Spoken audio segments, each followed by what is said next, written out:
มื้อนี้ก็เราทุกบ่มีหยังหลายทุกคนมาเฮ็ดเวียกเฮ็ดงานในบ่อนที่ใหม่แล้วบ่ชินบ่เคยเนาะนี่ก็ย่างไปเฮ็ดเวียกไกลอยู่เด้ทุกคนหลายสิว่านี่ว่าบ่ถือกันนะทุกคนเนาะไกลเติบย่างไปนี่ล่ะที่ใหม่เนาะที่ใหม่ที่บ่คุ้นเคยย่างไปคนเดียวนี่ล่ะย่างลัดไปดอกทุกคนตะโค้งก็สิไกลเนี่ยไกลแต่หูทางลัด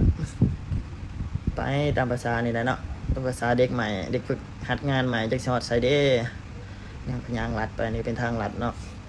เอาทุกคนเป็นจังไดเนาะคนที่อยากเห็นงานเฮาเอาเป็นกำลังใจให้สู้ๆจังไดได้เนาะบ่อดบ่ทนก็บ่ได้เงินคำมานี่แหละนี่ก็เริ่มใหม่เริ่มเฮ็ดใหม่ทุกอย่างเนาะนับหนึ่งใหม่เลยล่ะเฮาบ่เคยเฮ็ดแบบซี่เด้เฮาเคยเฮ็ดแต่แบบอื่นเด้คือจังที่ทุกคนเห็นนั่นน่ะสิ่งที่ค่อยก็เฮ็ดแม่นแบบซี่เด้อันนี้มาเฮ็ดนับหนึ่งใหม่เลยแหละบ่เป็นจักอย่างสิ่งที่เป็นก็คือเฮาอดทนได้น่ะงานสำนี้เฮ็ดได้เนาะมันก็สิมีจังมันก็มีแต่เรื่องร่างของเนาะร่างของนู่นนี่นั่นเฮายังบ่เป็นลวกเส้นนั่นแหละบ่เคยเฮ็ดเลยล่ะพวกนี้ลวกเส้นเฮ็ดใส่หันใส่นี่เนาะน้ำนะคนน้ำใส่แต่เฮาบ่เคยเฮ็ดเลยแหละแต่ก็พอได้นะพอเฮ็ดได้อยู่มันบ่มีหยังที่เฮ็ดบ่ได้เนาะอันนี้ก็มาไกลสิฮอดอาหารนั่นแหละทุกคนอาหารน่ะมันสิอยู่เบื้องขวามืออยู่ด้านขวามันสิมีดอกบัดพอสิสุดคลิปแล้วค่อยสิเอาไอ้กล้องไปเนาะมันสิมีอยู่ส่วนนั้น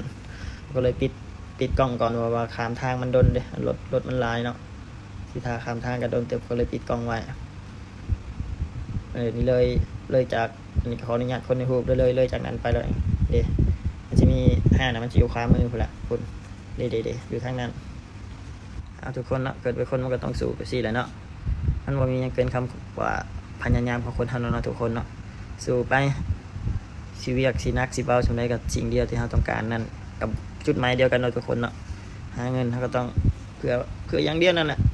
เฮ็ดจังได๋ได้ผู้ที่อยู่ทางหลังก็ยัง